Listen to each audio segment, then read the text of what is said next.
Hey everyone, welcome to another sit down with Michael Franzese. Hope everybody is doing well. Everything is good on this end, praise God. Today we have something different for you. You know, I've been doing this now for about 14 months, probably have 150 different videos, and we had a lot of sit downs with a lot of different people, Chaz Palminteri, Mike Tyson, to name a few, you know, the whole bunch. Today we're going to do something different. I have never yet had a sit down with a woman. Now, when I say a sit down, I mean back in the old days, I never had a sit down with a woman, nor have I had one here on YouTube. So today is the first. I'm going to be sitting down with Mikhaila Peterson, the daughter of Jordan Peterson. Many of you know her dad. But Mikhaila is a very unique person. The obstacles that she's overcome in her life, the courage that she's displayed, the determination she has shown in overcoming some really, really difficult obstacles and challenges in her life, I thought was certainly worthy of sitting down with her. And I was actually on her podcast a couple of months back. Delightful person. We had a great time. I invited her on and she was nice enough to comply. So I think you're going to really enjoy it. For all you young women out there, and for all you guys listening, get a hold of your wives, your daughters. They should listen to this because the determination, again, and the courage that this young woman has shown throughout her lifestyle is just a remarkable story and one that needs to be heard. Now, she has her own podcast. She's got her own website. You can look up a lot of information about her. But I think you're really going to enjoy this sit down because, again, you're certainly going to be encouraged by it. You know, I'm all about encouragement. I've been doing that myself to people all over the world for the past 25 years. So here we go. Mikhaila Peterson coming up now.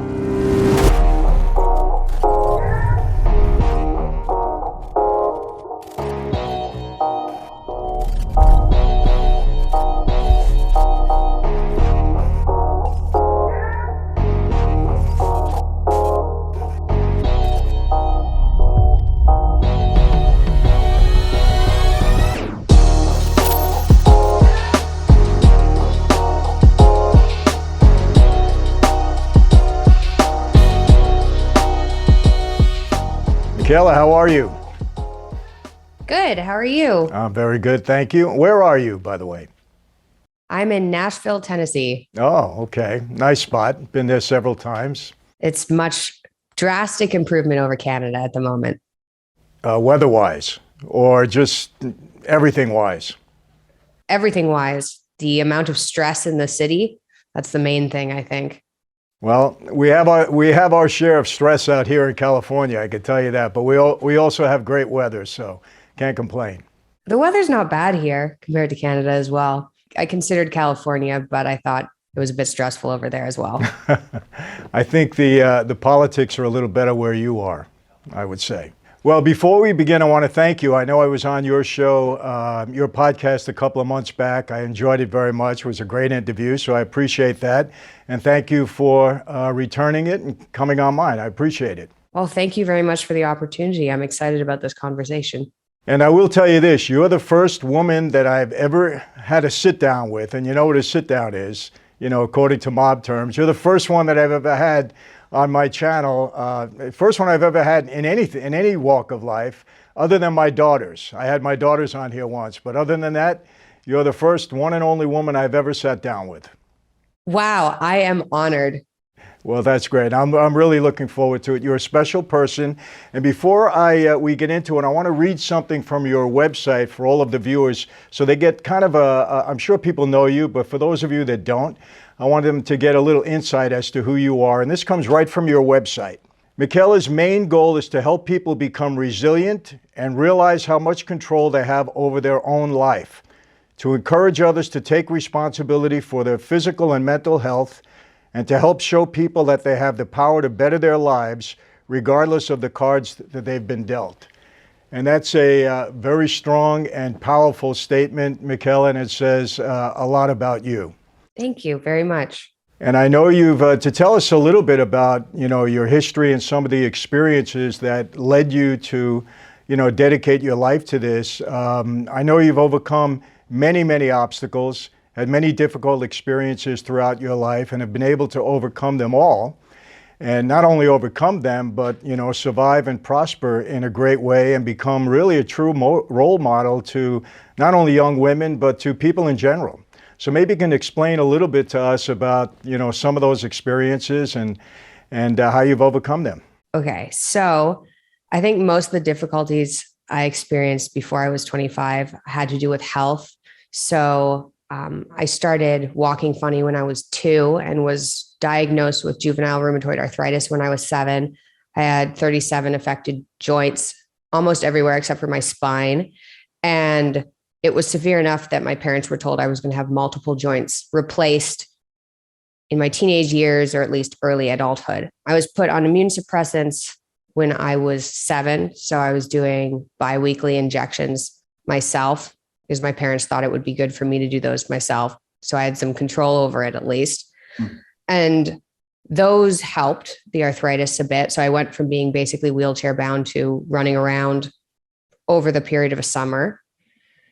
When I was in grade 6, I was diagnosed with major depressive disorder and put on SSRIs, which helped initially. The type of family I was raised in taught me not to use my illness as an excuse, which was, I've been asked what I learned that I thought that was the most valuable from my dad. And it was, never use your illness as an excuse, which is tricky for people who are chronically ill because it's a legitimate excuse. But I think that pushed me. That's one of the things that pushed me to where I am now. When I was 17, I had my hip and ankle replaced because the arthritis wasn't kept in check with the immune suppressants. So even though I was on something called Enbrel and something called methotrexate, but they seemed to limit the actual inflammation, but the joint disintegrating part didn't stop. So I had my hip and ankle replaced in the same year.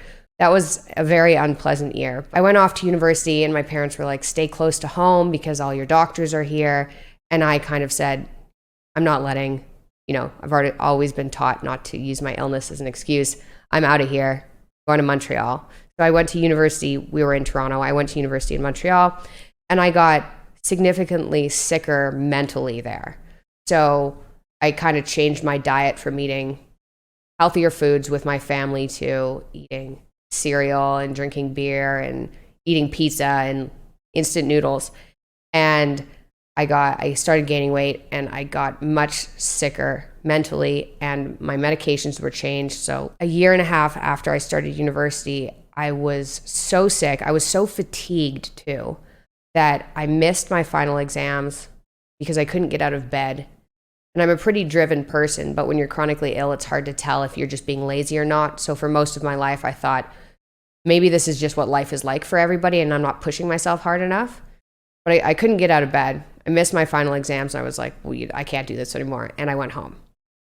And I kind of changed my diet to something that was like rice and broccoli and chicken. Just like that seems healthy to try and lose weight. And much to the chagrin of my father, I went to makeup school. And yeah, he was not impressed. My mom was like, do whatever you want, whatever your dreams tell you. And my dad was like, you're not going to be happy in makeup school. And he was right. I have a daughter also that went to makeup school. She's makeup is half her life. She loves it. So you have something in common there. There you go. Well, I think it worked out for me. I learned a bunch. Well, I was supportive. Yeah, I was supportive of my daughter. So your father and I disagree on that. But yeah, I didn't get support. My dad was like, well, I had dropped out of university. He was like, you need that university degree. He's a university professor. Right. You're not going to want to do makeup school. Well, anyway, I can handle the depression. I can handle the arthritis, but I can't handle it affecting me physically, like on the outside so that people can see that I'm sick. And that's actually when I decided to go back to university because I was like, I've tried all the medications. The medical system isn't helping me at this point. I've been in it since I was 7. I'm just getting sicker. I need to figure this out for myself. And I had this change in my brain, which was like, I'm going to figure this out or I'm going to die trying, but that's what I'm doing with my life. I never thought diet had anything to do with any of my health problems because we had been told that it had nothing to do with my health problems. But I did genetic testing with my entire family to see if there was a genetic component, found out I had a gene for celiac disease, which is something that can run in Irish families commonly, but celiac disease, it's an autoimmune disorder where your body attacks your gut if you eat gluten, which is in grains like wheat. I cut out everything I thought could be causing inflammation in my body. So I cut out all grains, sugar, processed foods, soy, dairy, eggs, shellfish, anything that people are commonly allergic to or that I had heard somewhere could cause inflammation. I lost 5 pounds, which wasn't a lot, but I went down 3 pant sizes. And so I had bloating that I hadn't noticed I'd had disappear, and I suddenly had abs. I was like, I didn't know this existed. I'd been going to the gym. I hadn't had them. That happened, but more importantly, this blistering rash, which was awful, it healed for the first time in almost a year and a half. It healed on this diet. And I thought, okay, that's interesting. And then the pain in my shoulders when I was sleeping went away. And that was within the first month of eliminating a lot of these foods from my diet. And so then I really got interested in this. Basically, what it sounds like, you cured yourself through research and just investigating all of these different things that might be the cause of all of these illnesses. And I have to say this is like blowing my mind, because most people couldn't overcome just one of these diseases or experiences. And if I have it right, you've overcome them all. This is true. I felt like I didn't have, people say that, but the alternative was really awful. I don't think I would have survived past 30. We have autoimmune disorders in my family, and I had a second cousin, and she passed away when she was 30 from a skin disorder that resembled what was happening to me with this rash. So when I started on the journey of trying to figure out my health, I really felt like it was a life and death situation. And I think it was. I'd already lost a hip and an ankle, and that's your body destroying your tissues. I was like, where's that going to lead if that happened when I was 17? And now I have this rash that's having trouble healing. So I felt like there wasn't an option. Well, let me ask you another question, because some of the things you said are kind of scary to me. And when you mentioned all the various medications that you were on, especially Adderall, because I know some of my daughters, going through college, I didn't know this early on, but they told me later that they would take Adderall so they can stay up and cram for an exam. And I'll tell you one experience. I was writing one of my books, and I was past my deadline, as I normally was writing these books, but I had to get it done. And it was almost like a 2 or 3 days full time I had to do it. So my daughter said, Dad, take an Adderall and it'll help you. Mikhaila, I took an Adderall. I didn't sleep for 3 days. One Adderall. It just had me speeding, But my question is, I unfortunately over the past 20 years have spoken with a lot of young people, administered to them, who started out on Adderall, and unfortunately they became addicted and advanced to other opioids. And I know a few people that lost their lives as a result. So my question is, how do you get on all of that medication, not be addicted to it, and manage to get off of it and lead a normal life? I mean, that's something about you, your determination, just your makeup. I mean, that's pretty amazing to me. I have to say that. Thank you. Thank you very much. Unfortunately, there's bad news that goes along with that. So I told you when I was 17, I was on OxyContin for a year, and getting off of that, I'd seen kind of opiate withdrawal in movies, and I knew it was like, okay, sweating, maybe vomiting if it's really bad. But there was a mental aspect of getting off of OxyContin that I hadn't expected, which was like anhedonia near the end. So I just didn't care about anything. And I remember sitting in the bathroom being like, does it matter if I'm alive? And then thinking, could this be a side effect of the withdrawal? Because the withdrawal was pretty bad. I got off of it way too quickly, and I had sweating and crawling sensations under my arms. But it was 6 weeks later, I hit this anhedonia, and then I thought, I'll just wait and see, and then make a more rational decision later, fortunately. That was OxyContin. When I got off of, so November, my depression lifted, and at that point, I was in such a different place that I was like, oh, well, I'm never taking any medication ever again, right? I was completely disenfranchised with the medical community. I couldn't believe that diet had anything to do with my symptoms. I was unbelievably angry because I was like, even if I get healthy, I have a replaced hip and ankle, and I'm never going to get that back. And at that point, the ankle had actually been installed slightly crooked. So I was in chronic pain.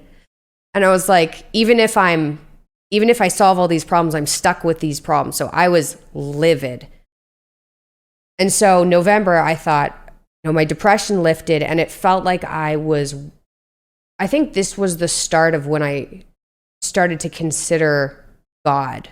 I think this is what started that. And it was the switch between living in like pain with depression specifically, but the fatigue as well, to when it lifted. And it was a switch that felt like I'd been walking around in hell to walking around, and it sounds dramatic, but like I was in heaven on earth.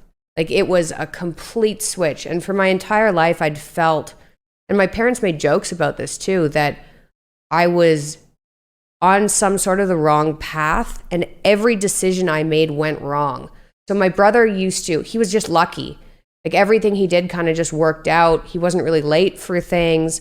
And for me, if something could go wrong, it went wrong. And it was a joke in our family. And I was like, am I just like, I don't know what that is, but it doesn't really make any sense logically.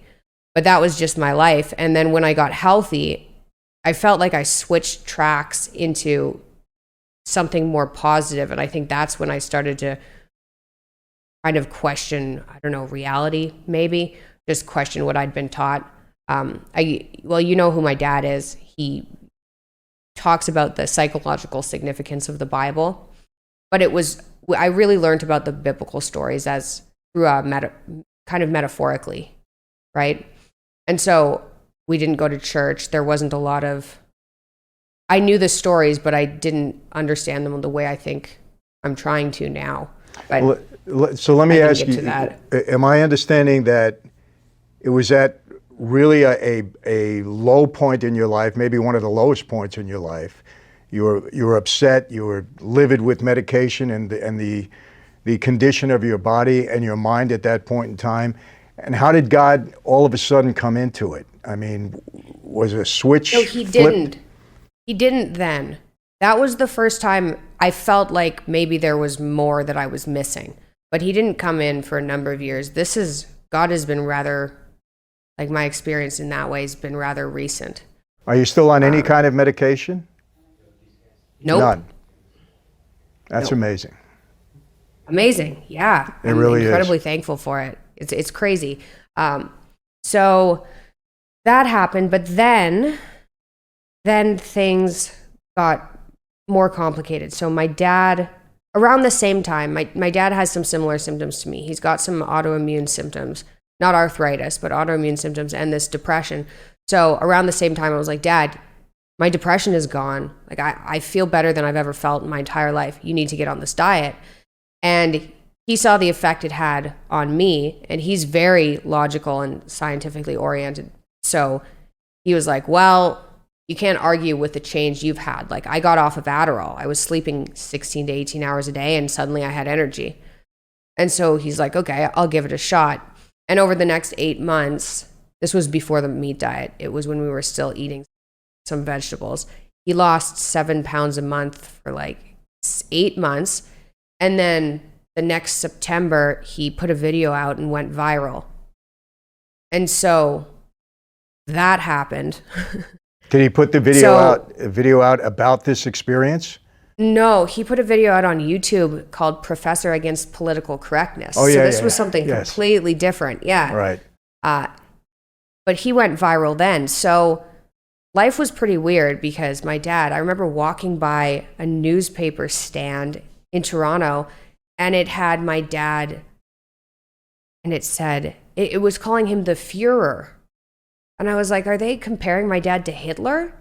Well, I can say your dad has emerged initially as a very controversial figure, but now considered by many, myself included, to be just a brilliant professor and just a brilliant man. I mean, some of his perspectives, you're just in awe of listening to him, and I'm one of his fans, I have to tell you that. I think we've been in contact with him. Hopefully I'll get an opportunity to sit down with him one day. I would love to do that even off camera, just sit down with him and pick his brain. My wife too, very, very impressed by what he has to say, really. But now you helped your dad you helped him with his health then on this diet also. Yeah. Okay. So he lost a whole bunch of weight when he cleaned up his diet. He had gum disease, and that went away. He'd had surgery for gum disease. That went away. He had psoriasis. His psoriasis cleared up, and he lost a bunch of weight. He stopped snoring at night, and he stopped snoring at night within like 6 weeks of the diet. So before he lost all the weight. So my mom was happy about that. That all happened kind of before he went viral. But then right after he went viral, he stopped taking his antidepressants as well. So we'd both been on SSRIs for like a decade and a half. Him a little bit longer than me. Mine, I think I was 11 or 12 years, and he was more like 15. But high dose, too high dose, because depression was very severe. And he stopped taking them too very rapidly again. Mikhaila, did they really help? Did the antidepressants really help? And what is okay, so no. What they do, it's tricky because when I first started taking them, and I can remember this pretty intensely, is the first time I took them, the first couple of days, I had this feeling of relaxation. I slept a lot for the first couple of days, but my body relaxed like I'd been carrying my shoulders up here kind of in a fearful manner. It was like my body went like that. By the time I was 14, I was depressed again. But what I thought was that that's what depression was, that the depression I experienced without the antidepressants would have been far worse. I don't believe that anymore. So you don't believe that the antidepressants really help the depression? They might have just relaxed you, and is that supposed to take away depression by being relaxed?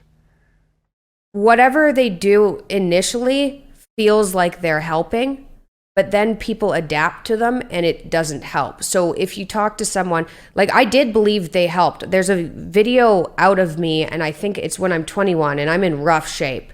It's on TVO's The Agenda, and I'm saying, it's my dad and I talking about how much antidepressants helped us, and we're never going to stop taking these. And that's how I felt. I was like, thank goodness for these antidepressants, because without them I'd be a mess. But then I experienced antidepressant withdrawal, and that was the worst thing that I'd ever experienced, right?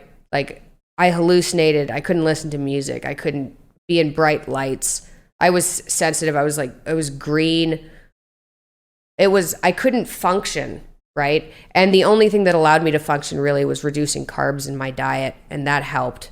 And saunas kind of helped, sweating helped, but it was not a way that anyone would survive living. And the only reason it made me suicidal. And the only reason I stayed alive was because I'd experienced that joy of not being sick before the antidepressant withdrawal kicked in, and was like, there's a way back there. I just have to wait this out. And I'm a very stubborn person. So I was like, it doesn't make sense. Whatever I'm experiencing now is so awful, it can't last. But it lasted for about 2.5 years in total. And getting on the meat diet really helped reduce symptoms. And I don't have any antidepressant withdrawal anymore. Everything's fine now, but getting off those meds is not easy. Well, I have to ask you this, to sum this part of it up, because it's incredible that you're here to talk about this, just in the way you're speaking about it. Because like I said earlier, most people couldn't overcome one of these obstacles and experiences in their life, and you've overcome them all. And you did it largely in part by your own determination, your own willpower, your own willingness or drive to cure yourself. What do you attribute that to, you personally? Your makeup, your determination, what do you attribute that to? Because I think people would love to hear that. Because again, when you're a survivor like that, it's so meaningful, especially in today's day and age. Because Mikhaila, I've been with so many people that over the past 20 years that, just fall apart. I mean, they just can't overcome obstacles in their life. And, what do you attribute your success to? Well, now I think I attribute my success to God. Like, I don't see any other logical explanation. Like, I was stubborn, right? Like I did make the decision, I'm going to figure this out, or I'm going to die trying. I remember thinking those thoughts, but life has gotten too weird. And so I don't know how much of it was me. I think growing up with my dad as a dad and having him really push responsibility on me, it's your responsibility to make your life better, right? That didn't really click into me until I think I was 22. And I thought, oh, I really can't rely on anybody, right? Like the medical system's not helping. So if I keep going down that route, if you've been in the medical system for 10 years, like maybe it's on you at this point. And so maybe you try everything. But I think I would attribute it to God at this point, because the next couple of years after all that health stuff, my parents got sick. And that's when things got weirder. So my dad, like I said, it was severe for him. He was fainting. He was pale. He couldn't handle sounds very well or light, same kind of thing, impending sense of doom. And his doctor put him on a benzodiazepine. And the benzodiazepine it allowed him to sleep at least, because he was having insomnia as well. And he was just put on kind of a benzodiazepine, and that allowed him to function. And then he just stayed on that.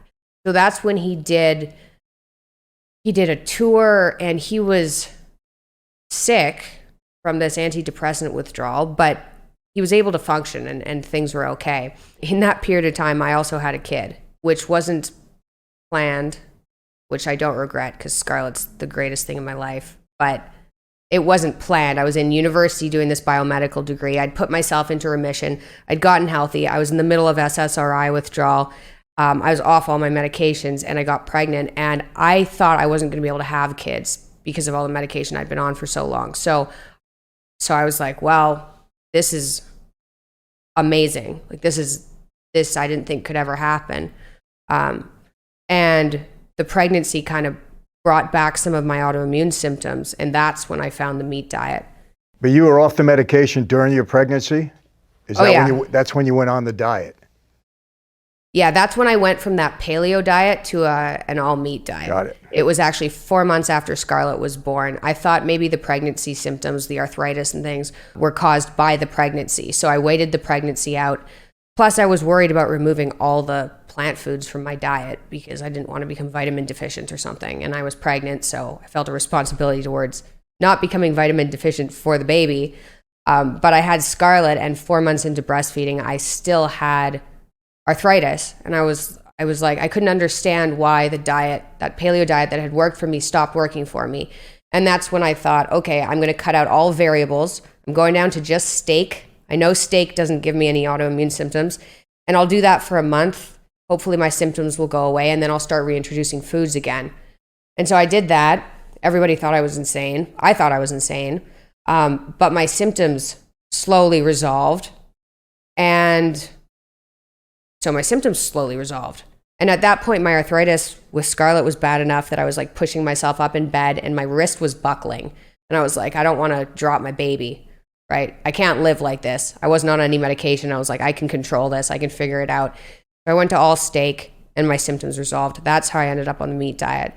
But in regards to Christianity, my mom I think she played a key role there. My mom got cancer. Is your mom a Christian? Next year. Is your mom a Christian? Yes. Yeah. She practices Catholicism. I have to stop you for a minute. When you attribute your overcoming all of this to God, is that, because as you know, I'm a Christian, I think you know that, is that something that happened when you turned to God, or do you think that God just had his hand on you throughout, and then you finally did turn to him? So I think God had his hand on me throughout. I was really suffering, and I remember reading Job and being like, that's kind of it. Not that, I mean, Job has it rough. Like, his family's killed. He's got it rough. But I remember reading Job and being like, what's happening to me doesn't seem logical. Like, it seems like it's too awful to just make sense in this world. And so that was the first time. Well, that was just a passing thought I had.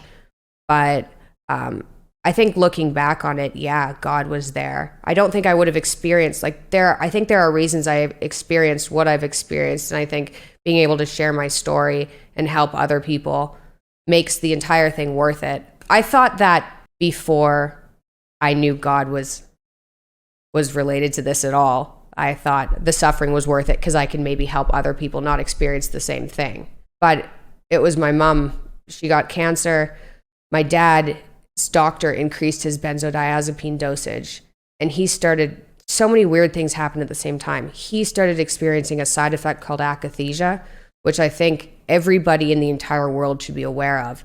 It's a side effect of neuroleptics, so antipsychotics, benzodiazepines, antidepressants. And if you look it up, it just says, oh, it's a feeling of inner restlessness. But akathisia is one of the main causes of suicide. So if you hear people who take an antidepressant and suddenly kind of go crazy, it's usually akathisia. So my dad's increase in benzodiazepines started giving him akathisia, and we didn't know what it was.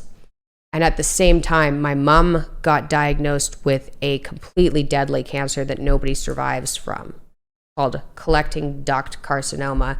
And it's got the same survival rate as brain cancer. And so she went from being like perfectly healthy to, oh, you have 11 months and there's nothing you can do. And that summer, my dad had akathisia. So he was suicidal with akathisia. We were attributing it to how upset he was because my mom was dying. My mom had surgery. It wasn't successful. She had surgery again, and it looked somewhat successful, but there was a surgical mishap. That almost killed her. She ended up in the hospital. She was on IV nutrition with a PICC line for like 2 months. And during that period of time, she became a Christian.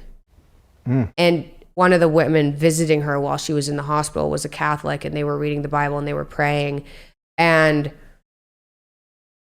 anyway, this is so during that period of time, she goes, I'm going to get better. Even though the doctors were like, this is it. I'm going to get better. I'm going to get better on our anniversary to my dad. So that's August 18th. And she was in the hospital. She wasn't able to eat because of this surgical mishap. She flew down to the US to try and get it fixed. That didn't work. 4 days later on their anniversary, she just miraculously recovered. And it was like everyone in my family was like, well, that's really weird. Like, she said that was going to happen. She's religious now. That's really weird. Not sure, what category of life to put that in. Anyway, moving on. What did your father think about that? My dad was so akathisic that he, I think, was just trying to survive at that point. What does he think about it now, curiously? I don't know. I think he goes back and forth, right? Like, I don't really know where he stands. Like, he thanks God, and he'll pray at dinner, and he believes that there's something bigger out there for sure. I mean, he doesn't think, his whole Maps of Meaning book is about how reality is built along a narrative story, which is something I've just recently wrapped my head around. So I don't really know what he thinks. I still think he thinks it's kind of weird. Now, has he embraced... That might change. Has he embraced your Christianity? Yeah, I mean, he's always said that he lives as though God exists and that makes better people. Mm-hmm. So, yes, definitely. He's all for it. He's all for it. And is your faith, has it become deeper day by day? I know I've read recently, I saw recently that you're pretty much into your Bible now. Oh, that's just started right away. So I should tell you what happened with my dad first, because that leads to, sure, I guess, me getting saved. I'm still not sure what proper words to use, and every time I talk about it online, someone says, "Oh, you can't say it that way." But getting saved is the proper way to say it. I mean, there's no other way. That's it. You came to Christ, you got saved. That's it. Okay, good. Well, I'll trust you on that. So Dad was experiencing akathisia, and he went to rehab in the States, and all they did was put him on more medications. And that made the akathisia worse because it's a side effect.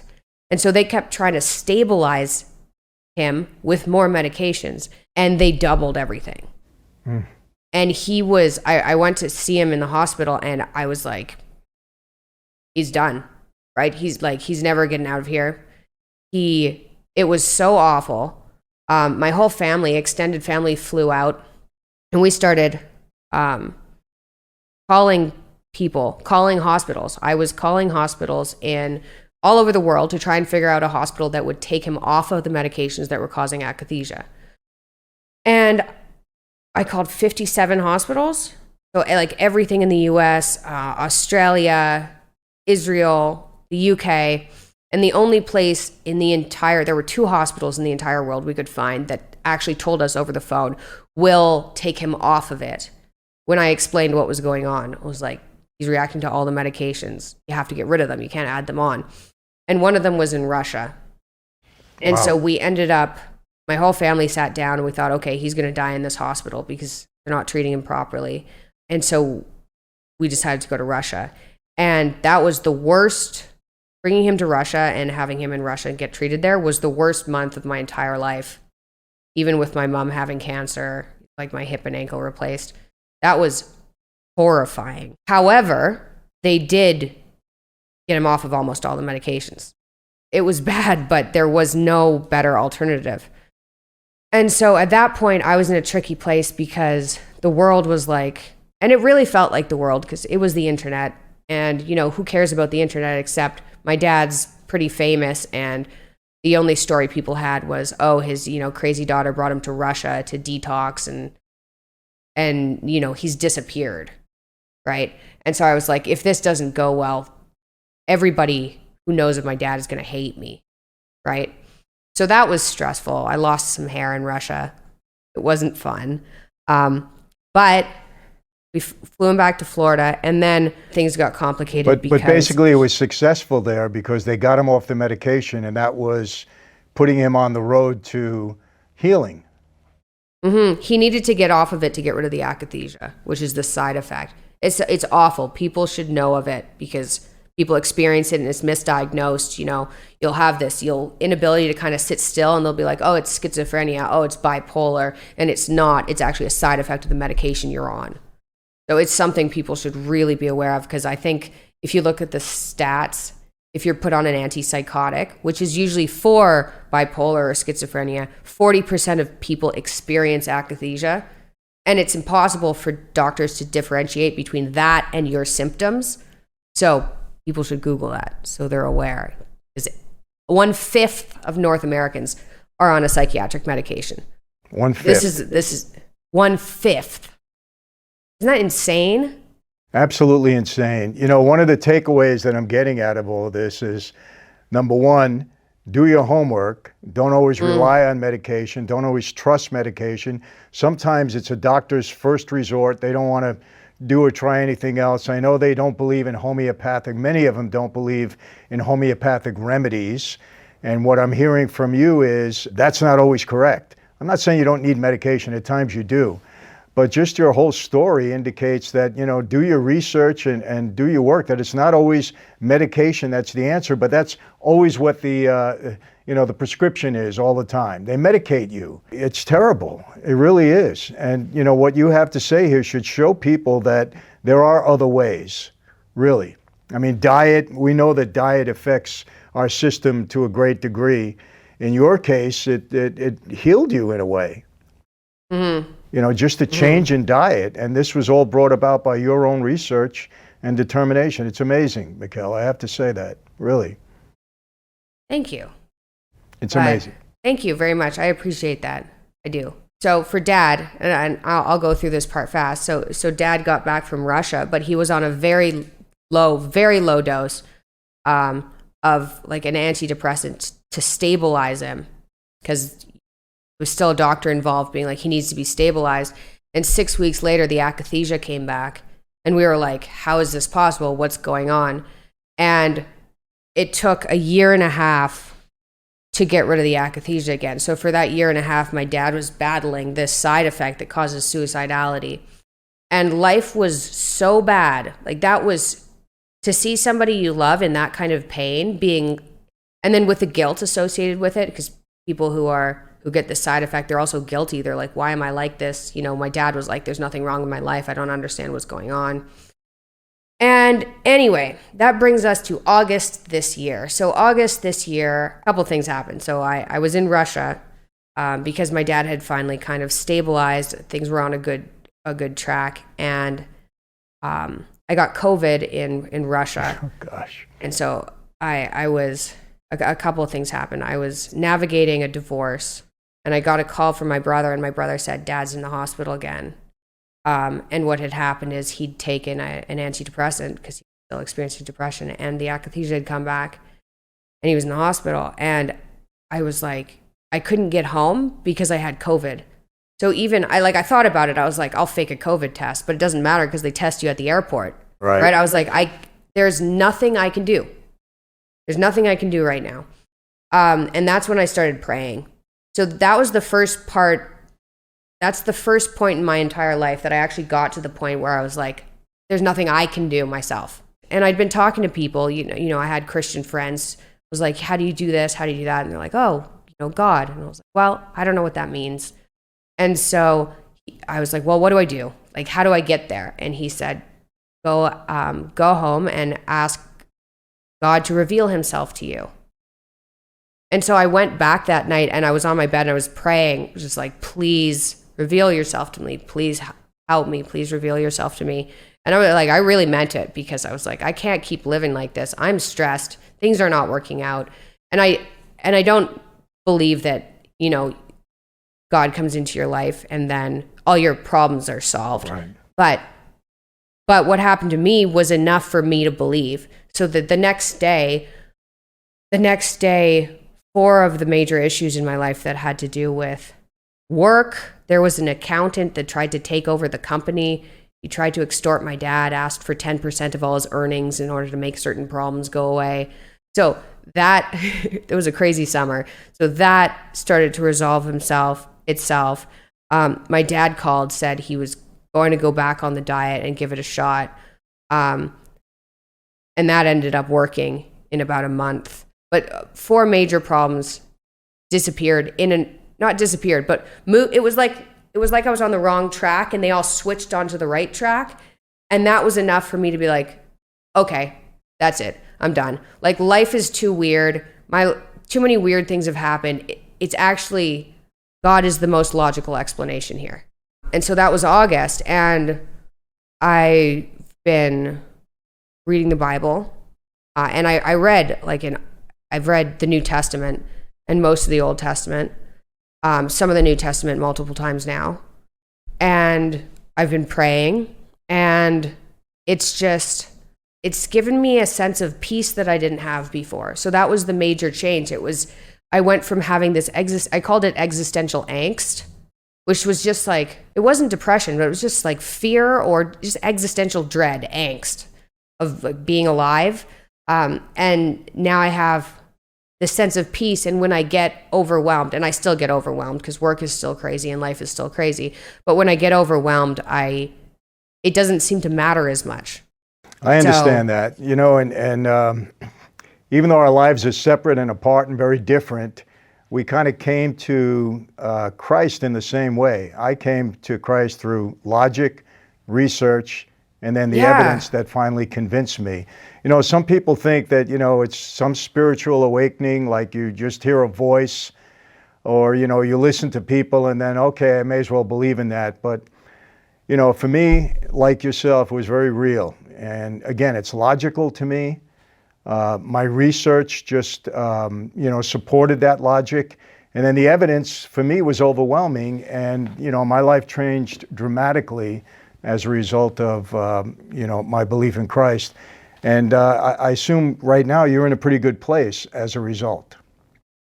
Yeah, so a couple weird things though. So I did come to it logically, for sure. It finally tilted because I was brought up so scientifically that, you know, how do you wrap your head around that kind of idea? But something clicked for me, and then I was like, no, that is more logical, and that's that.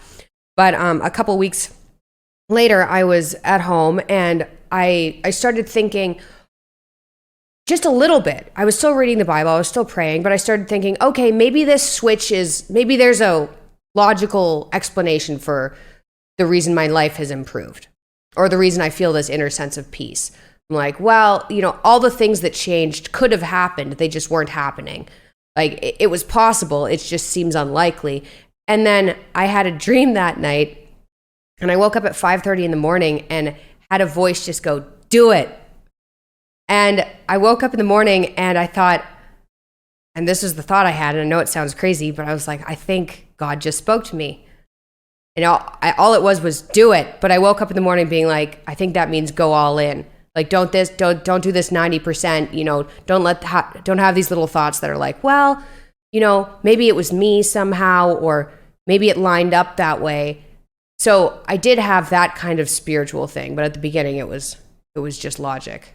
Well, just do it. I don't think you can't have one foot in and one foot out when you're a Christian. You're either all in or you're not in at all. And just something interesting that you said, science is not opposed to our faith unless those in science are trying to disprove God. Then they use things in science to say that to prove that there is no God. But science is not in opposition to God for those that are not opposed to God. It actually, science actually supports creation, supports God. But I don't want to get into all of that, but I certainly rationalize that and through research have found it to be true. Science is not opposed to our faith at all.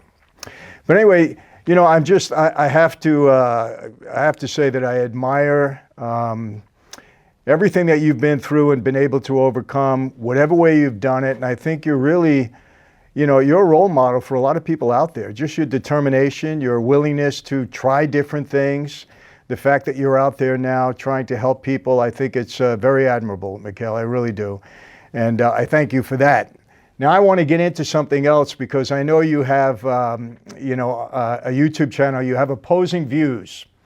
So yes, and there's a lot of things out here in today's world that are very controversial, and I would just like to know, very briefly, we'll go through these quick, just, your take on everything. And that's really important, things that are going on today, not only in the United States, but, all over the world. So I'm going to run some things by you. Tell me what you think. Agreed? Okay. I'm ready.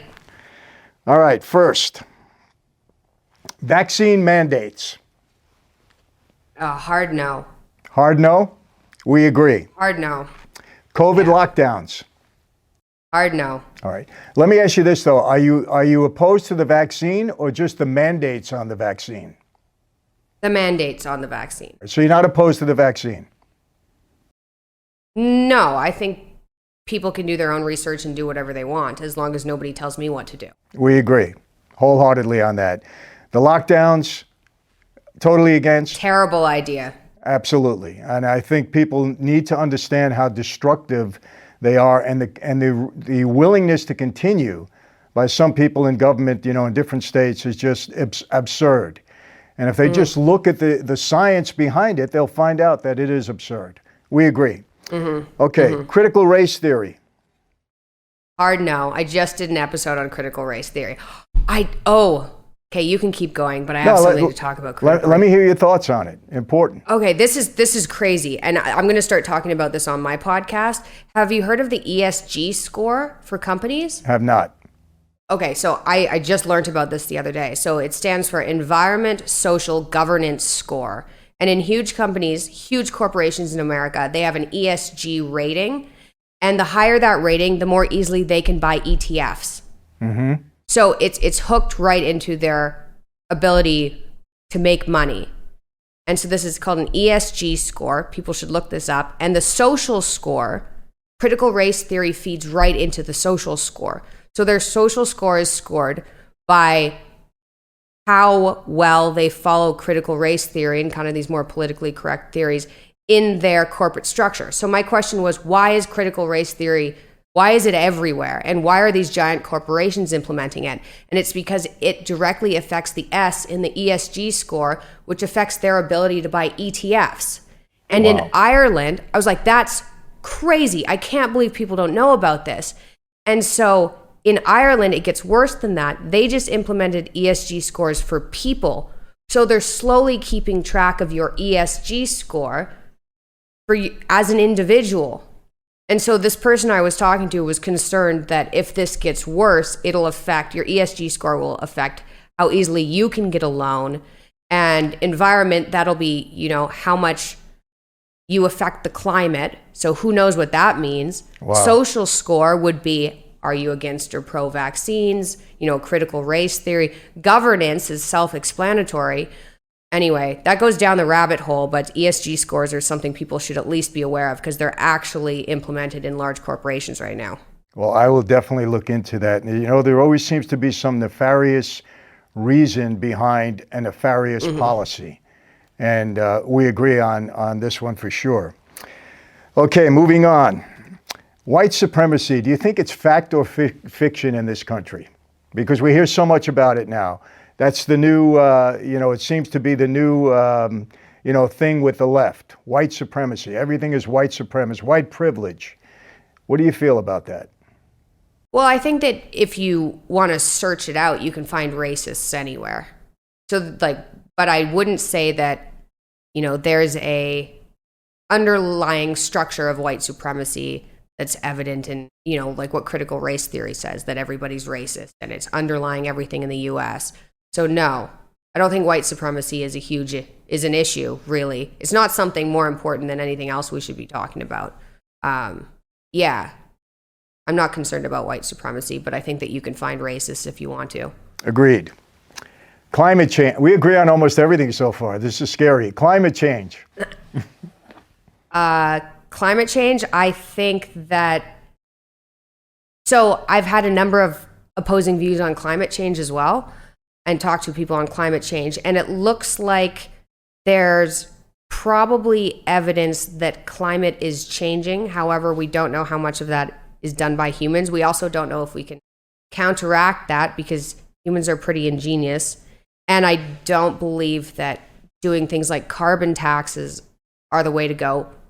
And it's also hard to tell exactly what's going on because there's so much data to keep track of that it's hard to understand what's going on. So the kind of left's view of, well, tax everything, they're not taking into account economics there, right? You tax people and then people who can barely afford heat can't afford heat anymore. And so how do you measure all the impacts of the policies you're implementing?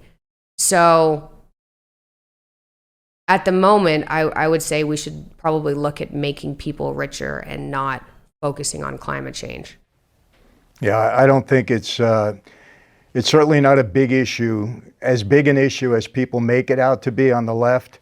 Look, I believe climate does change. I mean, if you look at the history of the world, climate changes. If you really do your research, how much of it is caused by mankind is really up for debate. And I think it's a lot less than people are trying to sell us on and change everything about our society as a result of climate change. I mean, climate change now seems to be, a scapegoat for just about everything. I mean, anything goes wrong, it's climate change. And it's ridiculous. Yeah. And that's what's feeding directly, like how much you believe in climate change or what policies you're implementing within your corporation. That affects your ESG score too, environment. And then also, I'm not a huge fan of that too, because I'm on this meat diet. So I was just at Oxford debating on whether or not we should move beyond meat.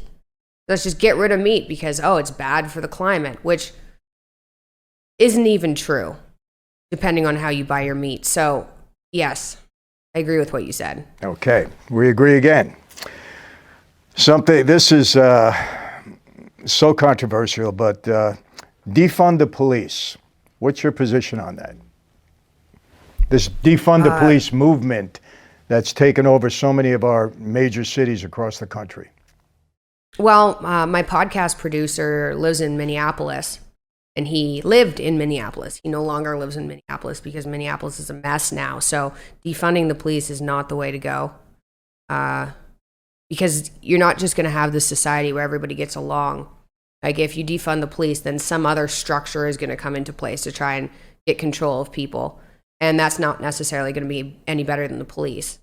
So no, I'm against defund the police. I think we've seen what defunding the police does to some areas, and it's definitely not makes them more peaceful. Yeah, and Mikhaila, the problem is people that are advocating defunding the police, they don't understand the mind of people that commit crimes.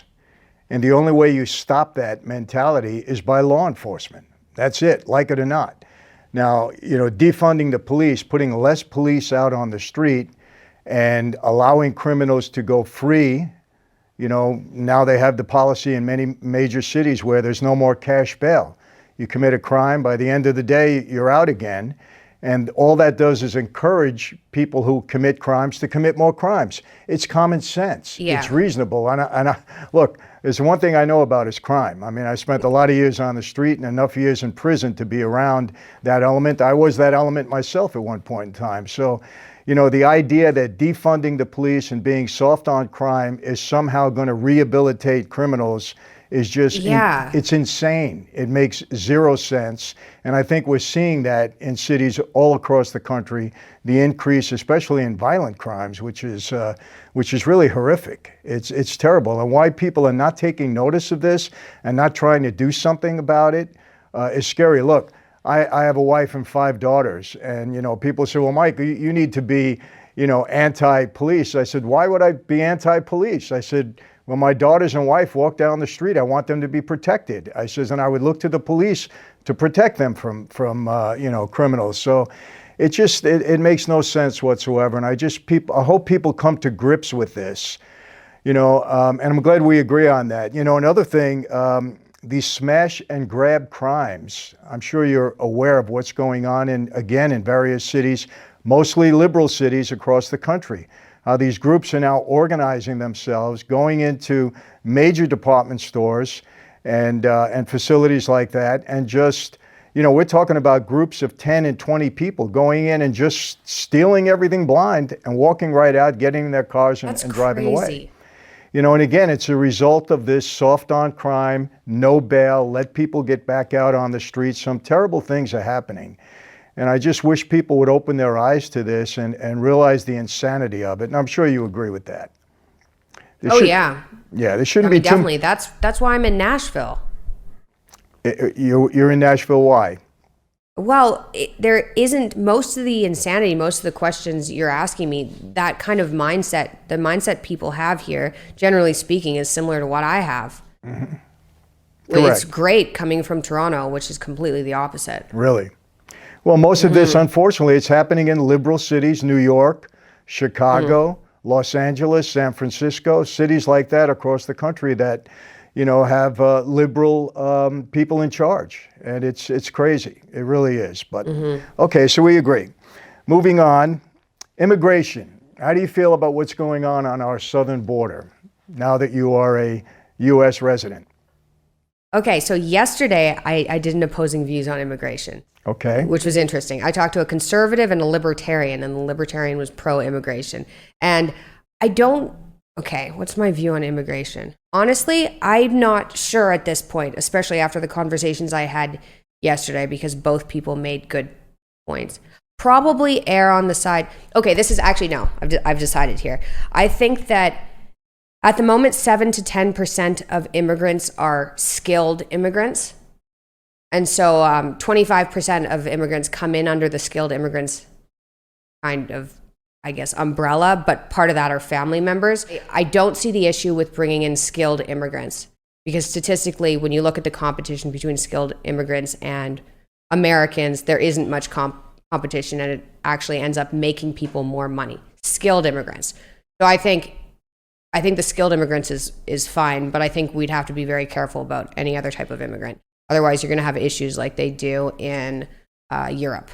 I agree there. So you disagree with our country as it stands now, practically having open borders and letting just anybody come in. Yeah, on our southern borders are practically open. Yeah, I do, because that ends up impacting especially lower income Americans. I don't know if you're aware of this, but as a result of our borders being open in these past several months during the Biden presidency, I had recently spoken to a group of undercover drug agents in the state of Texas. And what they told me was, it was about 750 in attendance. And what they told me was that they were maybe stopping about 10% of the illegal drugs that were coming across our border. Maybe 10%. That's how dangerous this is becoming. And then I read an article recently that said in the past year, enough illegal opiates came across our country, fentanyl especially, to kill 7 billion people. That's the number. That's the population of the entire world. That's what's happening as a result of our open borders. And this is not, this is not something that's made up. This is fact.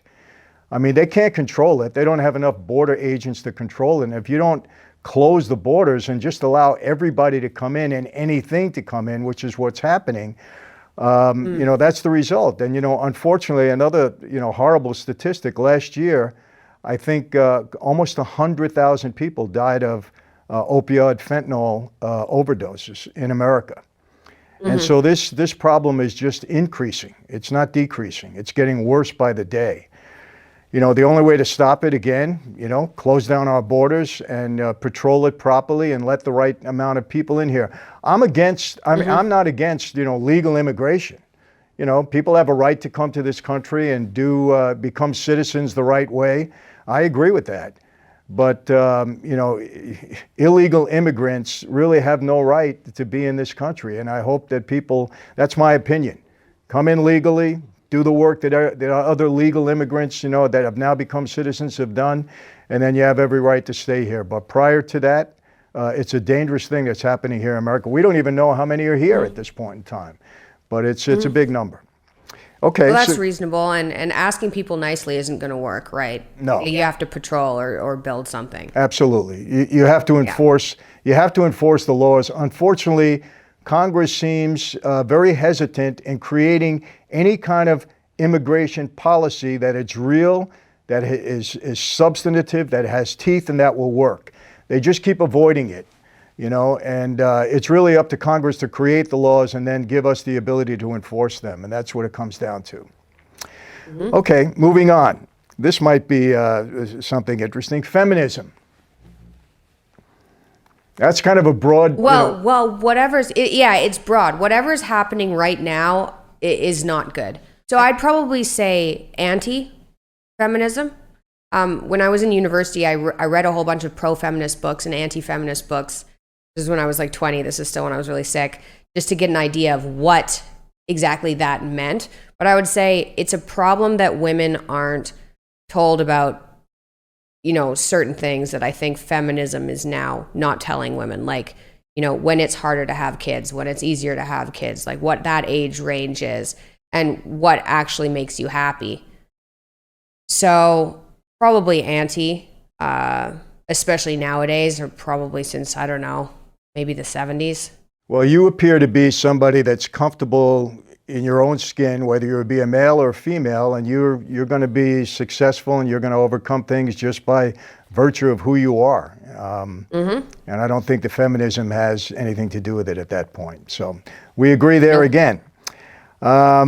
Cancel culture. Hard no.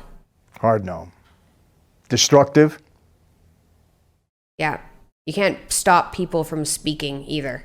You can't ban things. They're just going to come up with in more insidious ways. Stopping conversation isn't the way to combat ideas you don't like. Right? We agree. Debating is. We agree. It's dangerous precedent that's being set because, what people don't understand, the more things you allow the government to take away, the more things they will continue to take away. And, yes. They start out small and all of a sudden they chip away at our freedoms and our liberty. And I just wish, again, that people would understand this, All right, and the last one, always controversial, but I'd love to hear your take on it. Pro-choice or pro-life? Oh, man. Pro-life, but I wouldn't be comfortable with putting, I don't know, pro-life for me, but I don't think I can judge everybody's situation across the board. I like that response, and I think we have a similar take on it. As a Christian, and Catholics especially, they believe that life begins at inception. And if life truly begins at inception, then we have to be pro-life as Christians. My problem is kind of a gray area because I don't like the government that's telling exactly a woman, what to do with her own body. I mean, it's a gray area for me. So it's not just black and white, although Christians say, no, Michael, you're wrong. It should be black and white. I'm really expressing my feeling on it because I hate to give the government more liberties to do things than they should have. And but all in all, I'm pro-life. Look, I have 7 children and 6 grandchildren, so I'm a pro-life guy, and that's what I believe. But I also do believe there are certain circumstances, in the case of a rape or something, where it's just so hard to determine, to make that determination. It really is. It's not easy. Yeah, I think we're on exactly the same page, and my concern too is I just don't want the government involved in anything. I don't want to like fall on anarchy, but I don't trust large bodies of stupid people controlling me. Well, not to be rude about it, but on that we agree. Well, listen, I think we covered a lot, and it was a great conversation. I really appreciate it. And I want to point people to your website, and I think it's MikhailaPeterson.com. We're going to list all of this below. And certainly to your YouTube channel, your platform, your podcast. I think people will really enjoy it. I know I have.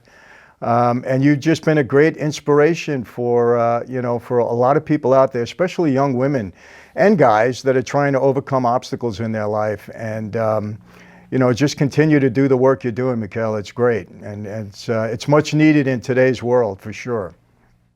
Thank you very much. Thanks for having me on, giving me a platform. It was fun. Well, it was great, and a lot of people are going to see this, and hopefully it'll just increase your platform also. That's what we try to do, get the good word out to people. And I do want to have your father on one day. I know we did speak to him. He has agreed to come on, but I do know that he's had his health issues in the last couple of months, so we're not pressing. Well, he's good. He's good. We'll make that happen. He's put off any podcasts on other people's channels until, I think, probably till after the tour. Sure. So everything's off for a while, but we should definitely make that happen. I think you guys could have an interesting conversation. Well, your dad is brilliant, and I tell you, you're certainly following his footsteps in that regard. I don't know your mom, but I'm sure she's a lovely woman, and what you've been through with your parents. I mean, just gosh, Mikhaila, it's mind-boggling, really. Yeah, it's been a rough while, but things are good now, and I think that like any rough period of time in your life, as long as you survive it, then that ends up making you a stronger person, hopefully. Well, that's great. That's a great message that we should end with, for all of those out there. So thank you very much. And hopefully we do it again.